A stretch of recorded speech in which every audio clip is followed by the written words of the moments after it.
Well, hey there team, and welcome back to the channel, and welcome to something a little bit different. Today we are giving something new a try. It's a list of 10 games that I most recently covered on the channel.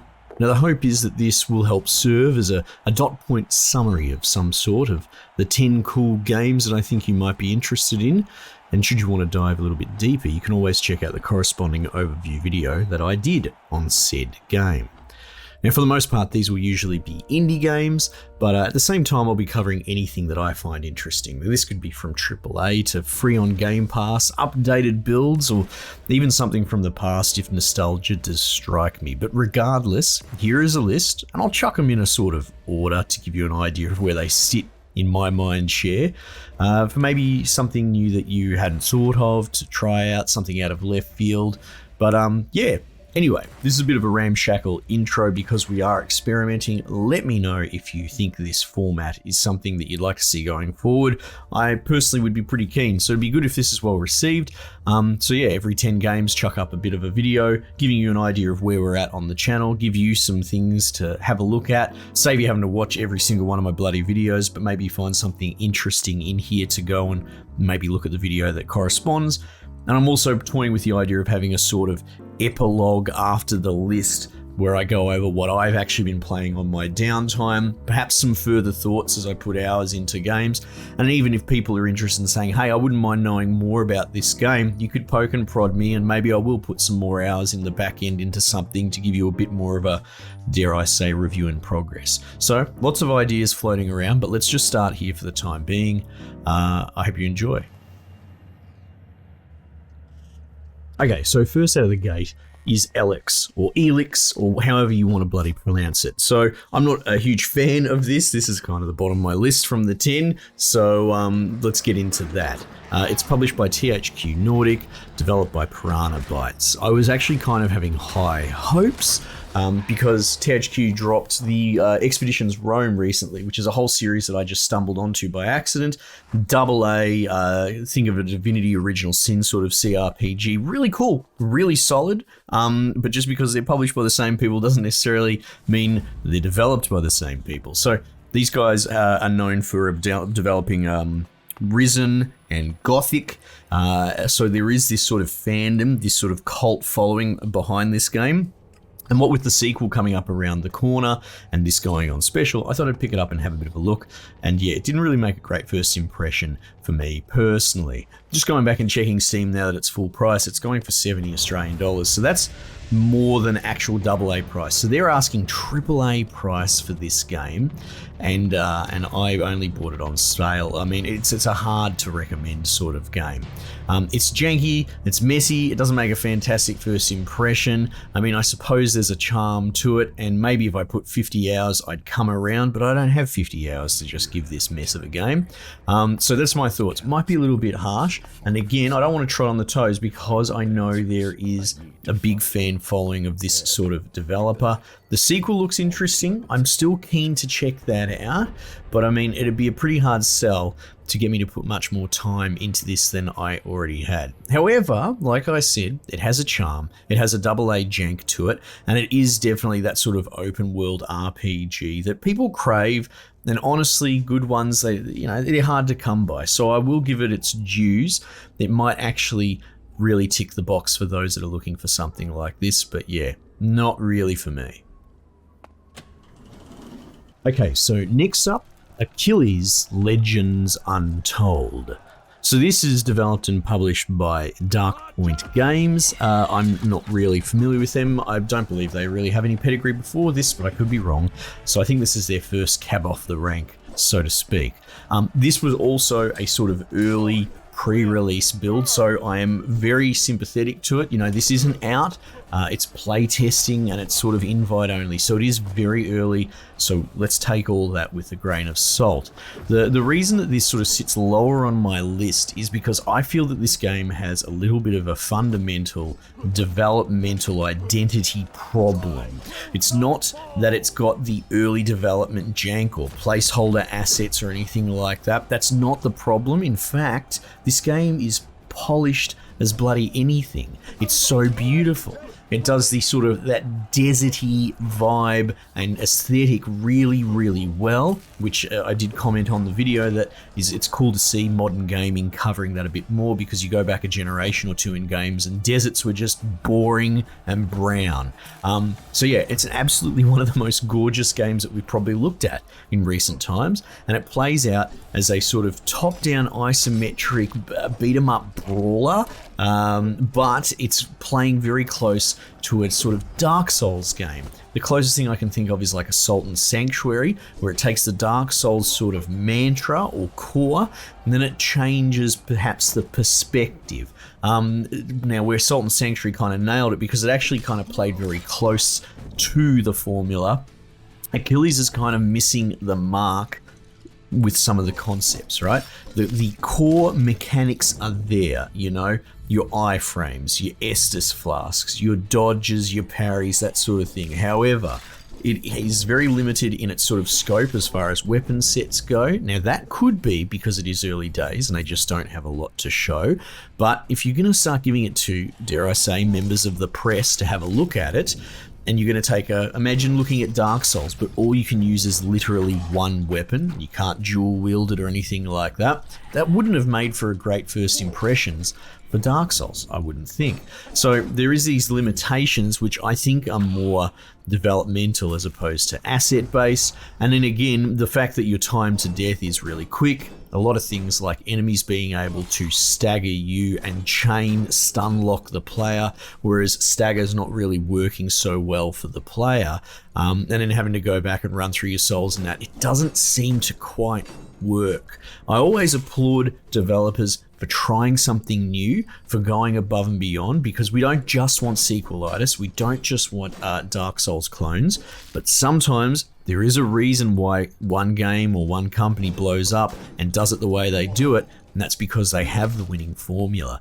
So while it's admirable that they're trying to do something different with the Souls-like format, at the fundamental, it feels like it doesn't work. So again, it might seem harsh saying this to such an early build, but to me that seems like something in its foundations, not something that can be patched out or updated or, you know, have a higher fidelity graphics engine that will deal with that sort of problem. I feel like this is baked into the fundamentals. I'm happy to keep an eye on this, and if other builds become available to me as it goes along, happy to keep checking on it, but I have some legitimate concerns with its foundations. Okay, so next up is Delta V Rings of Saturn. Firstly, I'll just address it. It's Delta, the actual symbol. This makes sense within the realm of sort of, I suppose, rocketry, momentum, and vectors and all. It's a cool name for this game specifically. It's a terrible name for search engines as well. So if you do want to look this game up, you're probably going to have to type Rings of Saturn to find it. If you type Delta V anywhere, you probably won't find this. But I digress. It's still something I should mention at the front. This is a fantastic game. It's developed by Codera Software and published by them as well as Kukri Games, but I don't believe they've done anything else before. This seems to be their baby, and they've been at it for a few years, and there's a reason that it's getting overwhelmingly positive reviews, because it's great. It knows exactly what it's doing. It's doing something that I champion quite a bit, which is taking a very basic concept of a core gameplay loop and just building on that and sticking to it. I'm getting very, very sick of games that have 10,000 mini games that are just half-baked and shit in there. I will take one game with one loop and doing it right. And in this case, it is sort of mining in the Rings of Saturn. You have a ship. The whole thing is that it has this sort of Newtonian physics relationship, very much flight assist off if you've played anything like Elite. Different perspective, top down obviously, which might throw some people, but having your sort of momentum vector persist and having to manage that and the amount of fuel to actually change that is a significant gameplay consideration here. Also, you couple that with the meta concept of the deeper into the ring, which is to say the further right into the screen you go, the more juicy it all gets, and all of a sudden the idea of trying to get some sort of vector that gets you moving through there without using fuel without trying to stop the brakes or turn off or anything like that. You get a really interesting and original concept that at the same time is so simple and so obvious. You find yourself going, why did no one ever do this before? Anyway, it's very, very cool. The controls are really unusual at first, but then once you get used to them, you understand that they are organic and they are the only way you could really do this. There are some lock-ons and some adjustment. You've got different forms of propulsion. All of the UI is actually really helpful as far as knowing how much fuel you've got left. Bumping into things and taking damage is a big part of it as well, because there should be a penalty to drifting at 100 meters per second through space, out of control, spinning around in circles. It's like, well, you hit an asteroid, you're going to pay the price. You can do combat repairs, you can put crew members in to give you different and significant bonuses. You're scooping up the cargo as you shoot these asteroids and take in a little bit of ore. And then you need to travel back to the left, get out of the belt, and you have a sort of depth distance meter on your screen.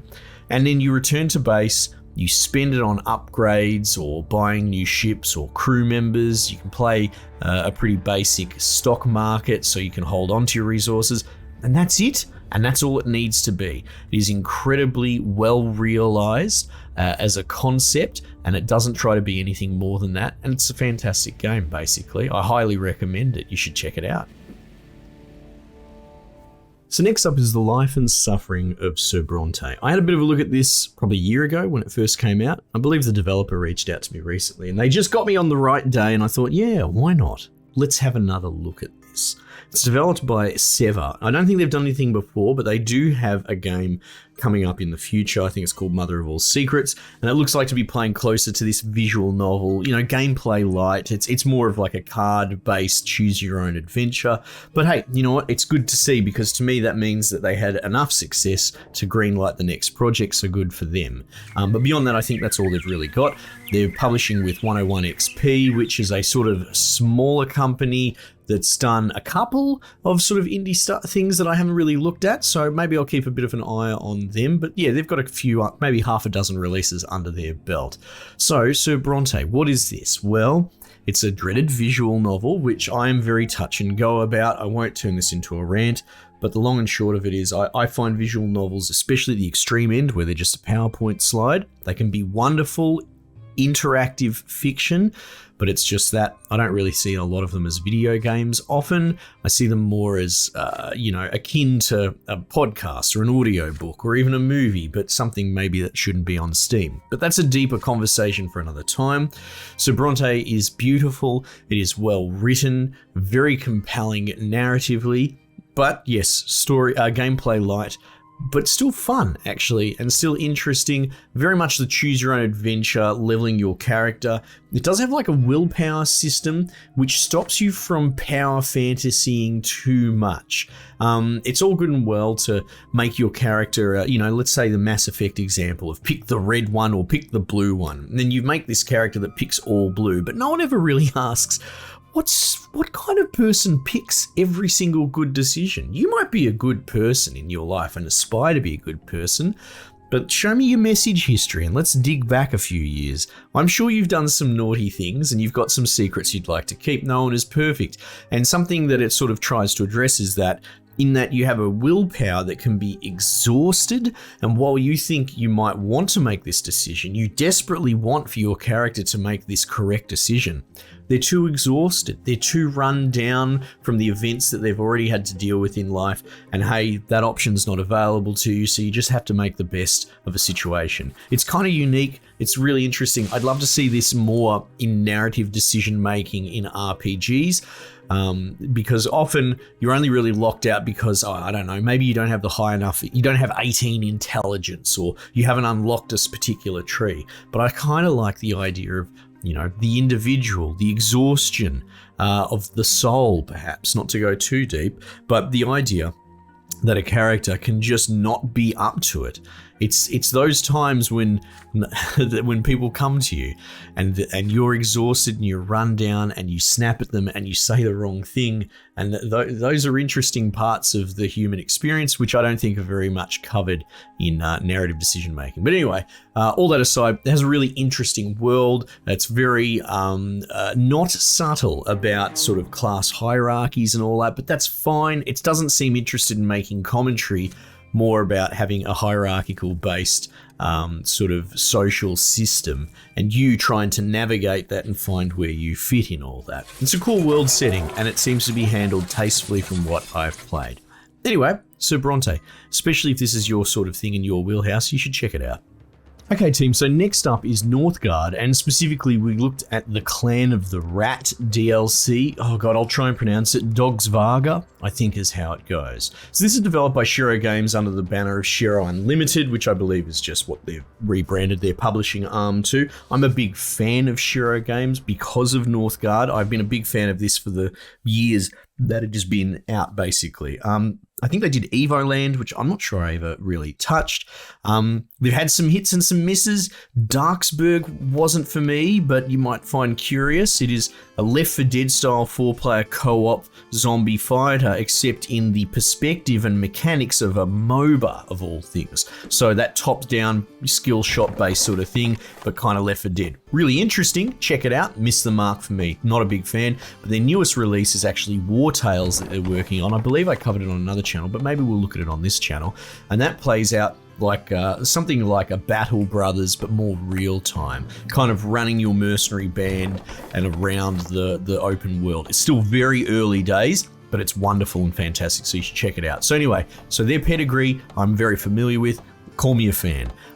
So Northgard is a modernization of the RTS genre with a bit of colony builder in there, but it's definitely got that sort of competitive PvP focus. Really interesting sort of topic to tackle. Not to say RTSs are dead, but I think it's safe to say that the industry has kind of moved past the traditional RTS build, right? Your StarCrafts and all that, it's not really hot and sexy to build games those ways nowadays. So you get a lot of sort of experimenting and iteration, and I really like how Northgard did it. Essentially, you run a little colony, you have villages that you have join up. It's not that people have babies or anything like that. You attract people by keeping your clan happy, but there's a bit of a happiness penalty the bigger it gets. So you sort of want to try and keep that sort of economy outpaced. You have a food and wood and winter interplay as well, so you have to gather food during the seasons that aren't winter, and then you potentially have more severe blizzards and world events that will mess with you as well. All of this is set in this wonderful Norse setting, and basically you're going out and versing other people, taking over little bits of territory. It's just really, really well put together, and if you have any interest in this sort of genre, you should check it out. Final thought on that, because I haven't even talked about the DLC, is that I bullied all my mates into playing this, and we pretty much spent the entire Christmas break all playing it, and we all got all the DLCs. So there's a bit of a testimonial there, that it's a lot of fun, especially if you can get a bunch of the boys together in a Discord call talking shit while you bash each other's heads in. It's a lot of fun. So Clan of the Rat is just the newest DLC tribe that's gotten added. That seems to be their DLC model. They've added probably half a dozen or something like that to it from the base. The base game ones I still think are probably the best because they are the ones that they built the entire game around. And this is often the case with DLC, with heroes and that being added to games after release, unless there's a huge fundamental overhaul to the core game or the core heroes.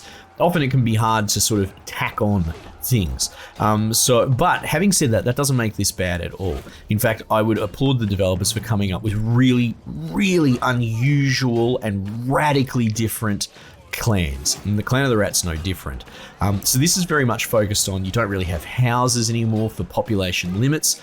You have population galore. In fact, you have a population surplus that no one else has.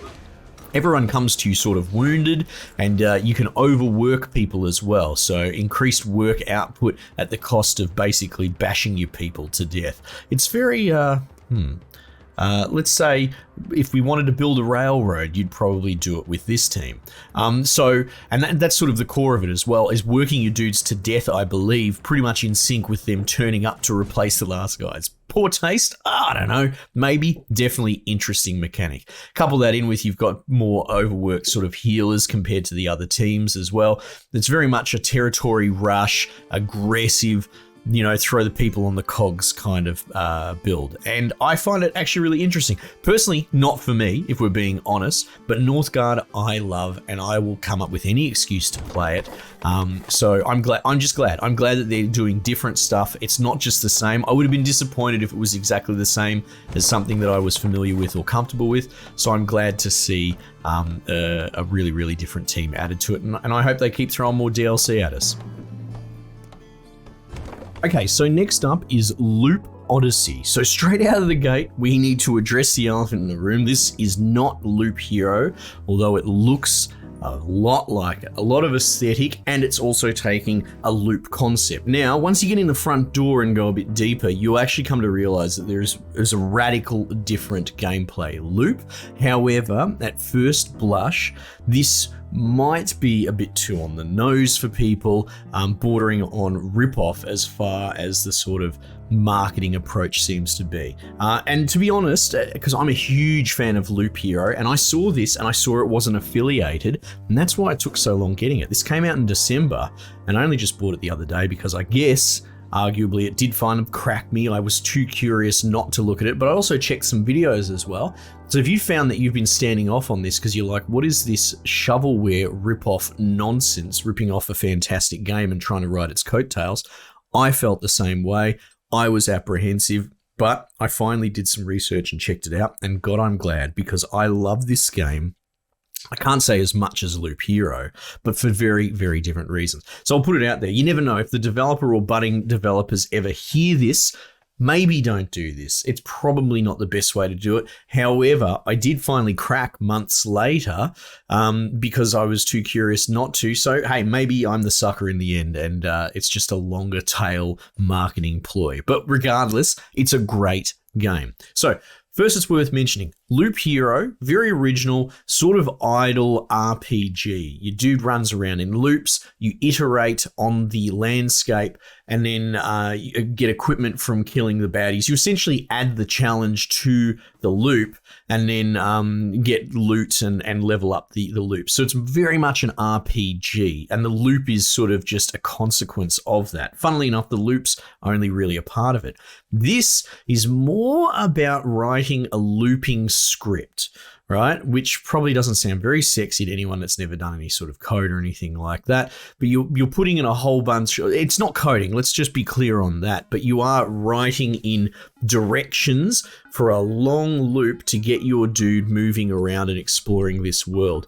Now, this is scratching a min-max for me like nothing else. Because it has a few really clever ways of handling progress. Essentially, you have a mana bar, which is the core of everything, and all that is it's a doom timer. It's you use up mana by moving and doing stuff. So it's a clock that you're working against, and you need to come up with ways to add more to that. Now, you can level up by killing monsters. So you move over to like a rat's nest and you attack it, and you do your damage, you lose health, and as long as you don't die, you can then take the XP that you gain from there to a shrine and cash that in for upgrades, one of which would be to extend your mana bar. And if you go to a shrine to refill your mana, bang, all of a sudden you can get a longer and longer mana bar and you can fill it up. But the shrines will be exhaustible as well, so you can't just farm in the same spot forever. You do have to move forward. Your loop will run out because you will run out of mana eventually. So that's one of the sort of considerations, but that's not very much meta. That's within the loop. When the loop restarts, you have to go and farm again. You have to get your upgrades again. What this game has is a familiarity system. So as your dude, say, walks along the same patch of grass or uses the same shrine or kills the same rats, he will develop a familiarity, and the cost of mana to interact with that in consequent loops will be less. So as you keep running the same path over and over and over through iteration after iteration, it becomes cheaper, which means your guy can move slightly farther. And then you're eking out these little increments of progress. It's very clever. I've never seen anything like this before. And like I said, it's almost done a disservice by associating with Loop Hero, because while these are both wonderful games, they are radically different in concept. There is also worth pointing out that there is a meta progression where it's, I think it's called affinity. So let's take the example before. I go to a rat's nest and I kill some rats. You then get the rat pelt or whatever it is, carcass, right? You can then go to a bonfire, you can destroy the rat thing, and it will give you a meta experience against rats in the future. And once that ticks over to, say, level 1, level 2, or whatever, you get a multiplicative bonus to future rat kills. You'll get plus 10, plus 20, plus 30% XP. And this all of a sudden starts wreaking havoc on your loop. All of a sudden you are getting 4 levels out of killing all those rats instead of 2. So now you've got more points to push the loop forward. So it has this incremental progress and it's sort of 2 strains of meta progression. One is just by looping lots and the other is by farming. It's very cool. I can't wait to put more time into it. I am gushing about it because I think it's great. If you were sitting on the fence like me, I'd love to hear, because I'm curious. I'm sure I'm not the only person that kind of turned their nose up at it and thought, well, this is pretty on the nose coattail riding. But if you did sit on the fence, I implore you, get off it, get this game, check it out. It's a banger.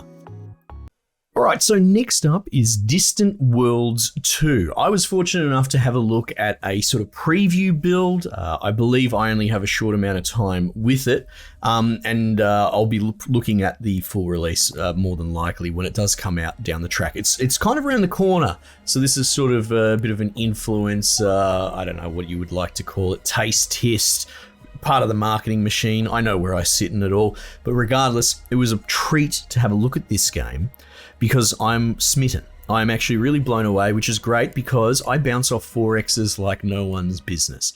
So first up, it's developed by Codeforce, and I believe all they've ever done is this and Distant Worlds 1, which I believe is called Distant Worlds Universe, but I'm very new to all of this. It's being published by Slytherin. I'm a big fan of Slytherin. They do a lot of sort of military games, but their more hardcore stuff is in their Matrix games, which isn't usually on Steam. So it's good for small brains like me, little low IQ boys that want to play with all the complex toys. So yeah, I quite like a lot of Slytherin's catalog. So this game is a Space 4X. I compare it heavily to something like Stellaris, but perhaps even Gal Civ 3, but that's because I only have so many touchstones in my 4X sort of catalog, because they all do have some similarities, and arguably a lot of the stuff that they have in common with each other is quite often what bounces me off it. I saw some comments from people as well, and I think the same crowd is being attracted to this as what I would count myself among, in that I'm interested in 4X, but I do find a lot of the sort of menial, busy work and all that to be a little bit too much. This game addresses it all because it's really big on automation. Now, there is an argument that might be to its detriment. I did a little bit of Googling around on Reddit and all that to get an idea, to get a finger on the pulse, because this game kind of plays itself a little bit. That's not the pitch that I'd go with, but that, you know, through a certain lens, if you are a hardcore 4Xer, you probably wouldn't like that about this game. Essentially, you have like civilian economies and fleets and that you interact with. You don't actually have total domination and control over a lot of the production, which is kind of cool because it's kind of real, right? Anyway, you start out very small scale, just like a Stellaris or whatever, but the pace is bloody 1/16 or whatever. So progress is slow, flying out to neighboring planets, even getting the technology to start colonizing worlds is well and truly a couple of hours in. So it's a slower burn, which doesn't faze me too much. But again, it's all about, you know, hey, I found an asteroid with all these resources. Okay, cool. Let's maybe go out there and we'll build a space station or whatever to give a foothold for our civilian economy. And then you've got your spaceports, your whatever you want to call them, shipyards back at home. And if you just let them go, you can turn the automation off. But it seems like there must be some ticket system. These civilians start building their own mining fleets, their own freighters to carry the crap around. And they'll build that stuff out. They'll go out there and they'll work on these sort of points of interest. and then bring it back, and then you get a cut of the civilian economy, actually, and then that's how your entire economy thrives. What's really interesting, now it's not quite a market per se, but there is like a fluctuation of demand, a buy and sell commodities component of the different resources, and it's in relation to how much you've got tapped, how available it is, how far away from your home system it is. And the civilian guys, because they are self-interested and they want to make profit, they will behave accordingly as they interact with these fluctuating demands that you put upon your empire. So you might have, I don't know, like, I don't even know what the resources are off the top of my head, but you might have a bloody platinum asteroid out in the middle of bloody nowhere, and it's the only one, but it's, but it is the only one. So you'll have boys going and making the trip because it is a profitable trip, and this will then affect it. Maybe a whole bunch of your entire civilian mining economy goes all the way out there and does it on their, they all just flood the market with it. The market seems to be adjusted. All of a sudden, it's not such a sexy proposition to go out there, and it finds its own way. So there's a very robust sort of AI economic behavior on the back end, and I find that really fascinating. But like I said, some people might not enjoy that because there is a little bit of just let the game go. It does pick research automatically. It'll even build fleets automatically. It has like an advisor that will say, hey, dickhead, maybe you need to build some more military crafts because pirates keep messing all your stuff up. But all you got to do is say, yeah, that's a great idea, thanks. So if you want to just sit there and watch your empire grow from nothing very slowly and just press the tick button when it tells you to interfere, then this might be for you. And like, as disparaging as that sounds, kind of appeals to me, to be honest. And so I'm really, really looking forward to watching this game on my system for hours at a time. So yeah, Distant Worlds 2, keep an eye out. I'm sure I'll be looking at it again. Right, so next up is Dying Light. Dying Light 1, that is, not to be confused with the sequel that should be out now, and I've got the video in the queue, you trust me, that's coming, and that's a very different story to this one, to give you a hint. But Dying Light 1, this game is fantastic. It came out in 2015. I went back to it because why not? The sequel was coming out. And yeah, it still holds up to this day. World building, atmosphere, everything like that. It's very, very cool. Developed and published by Techland. These guys, look, they did Call of Juarez, which are great games too, but I barely remember them. I have to go back to that. But most notably, they did Dead Island, the Dead Island series before this, which was sort of a bit of a test run, a test pilot, ironing out the kinks before Dying Light. Anyway, so this game's really perfected it. It leverages a parkour system, not dissimilar to Mirror's Edge, and it absolutely makes sense in world because zombies be clumsy, so climbing on roofs is a good thing to get away from them. And yeah, look, it's hard not to gush about this game, but also I'm also recognizing I'm playing it out of time. This is something that most people should already be aware of. But if somehow you're not, you should check it out. Go and get it on special or whatever, or I'd pay full price for this easily. I played this originally back in the day, 4-player co-op with my dude bros, and while that was fun, in fact that was fantastic because the game is built with that in mind, you do miss out on some of the single player horror, let's say. This game has like day-night cycles. If you go out at night, that's a big no-no. There's horrible, evil monsters that only come out then, and it's actually quite immersive, quite evocative, atmospheric. I'll just keep using all my big $5 words, but essentially, as a single player experience, this game's fantastic, and I feel like I kind of cheated myself a little bit, hot take, by playing it as intended in 4-player multiplayer the first time around. So yeah, maybe if you do pick this up for the first time, give it a go with, turn all the lights off, get the headphones on, play it single player. There's some really immersive stuff going on here. Story's good, serviceable, I think you could say. Very much leverages what I love about first-person narrative games. Like, it's touched on in Half-Life, but that's silent protagonist, but very much was realized and perfected in the Far Cry games, where your cutscenes play out in first-person lock perspective. Let's not talk about Far Cry 6. Don't know why they changed that, but traditionally, let's just say. So this is doing the same thing, and I don't think there's anything wrong with it. It's something you can only really do in video games. First-person movies are kind of dumb and don't work. Yeah, so I think the story is sort of just B-grade, thriller, schlock. Even though it's a horror setting, you're sort of trying to infiltrate and you're part of the the government's, Wayland Yutani stand-in company trying to figure out what's going on. So there is an interesting story there, and the human interaction is quite cool with all the different characters. It's not going to win any awards, but it's a video game. Who really cares, to be honest? The narrative does the job, and it keeps you involved, and that's all that really matters. Anyway, this game's great. I'm gushing, but there's not much more to say. You should check it out. You should play it, and if you've already played it before, you should bloody play it again. Okay, so next up is Blood Bowl 3. I was fortunate enough to receive an invite to their closed beta test, which is great. I'm a big fan of these games. In fact, tragically, I kind of wish I'd played them some more. This is developed by Cyanide Studio. I'm quite fond of these guys. They do a lot of sort of AA jank, but ambitious and unusual games. Call of Cthulhu comes to mind. I believe they did the Styx games. And I think they do like Tour de France games, which I'm really keen to check out. Maybe we'll be able to tie up the next year's one. And they're now being published under Nacon. I think they've just shifted across to them this year. So Blood Bowl is a game set in the Warhammer Fantasy universe. Like the old world, but it's quite bonkers because it's very much channeling, American football, gridiron, whatever you'd like to call it.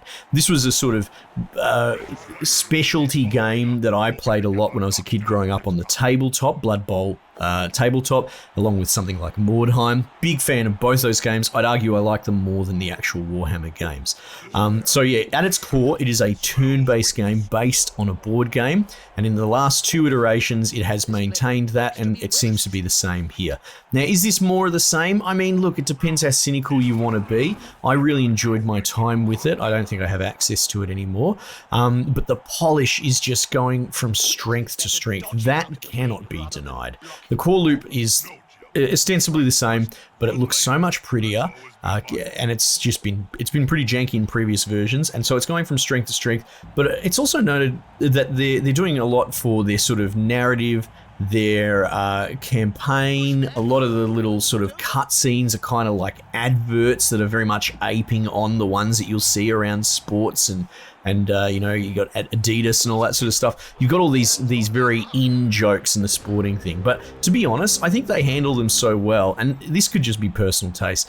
I don't find them on the nose. I find them to actually be very, very clever. There seems to be some sort of plot at the core of the campaign. We've only really seen a little bit of it so far, where people are basically juicing on, I think it's called like D6 or something like that. And I'm pretty sure the line that was thrown in there was it's randomization enhancing drugs or whatever. So they're not necessarily juicing roids for their muscles, but they're taking things that maybe mess with the dice rolls or whatever. I think that's very clever. It's very funny, and you can probably hear the grin on my face. Anyway, so it is zany. It is very tongue in cheek, but at a core, a really well realized game that's only ever really it's bloody 20 years old, and they've just been doubling down on it and tweaking the systems. I did notice a few little tweaks here and there.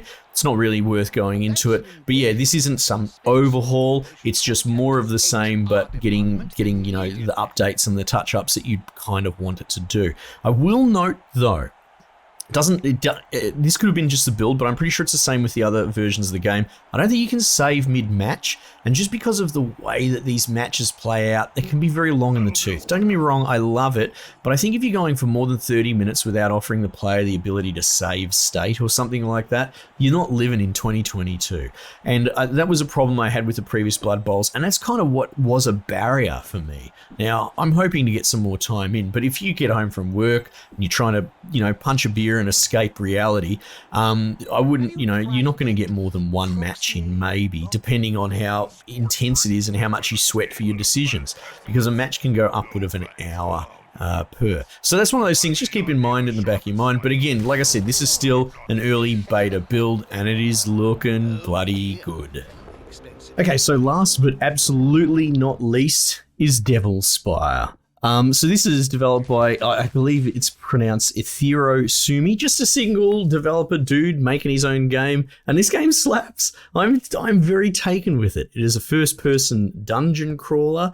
It's quite hardcore. It's taking a lot of old-school mechanics that get softened a lot in the modern era. Now, don't get me wrong, I enjoy things like roguelites having such an explosion because they help bring rogue likes into the public sphere a bit more, you know, a bit more mainstream, but I do have a place in my heart for something that's a little bit more brutal, a little bit more hardcore, and can make you kind of sweat, and that's what this is. You can hit the random button and go in, and it's got some sort of Dark Souls class layouts to get the ball rolling. It is very much rogue-like. There is some modes that are unlockable with a meta currency, but for the most part, the heart of this game is just run-based, and it stands on its own 2 feet.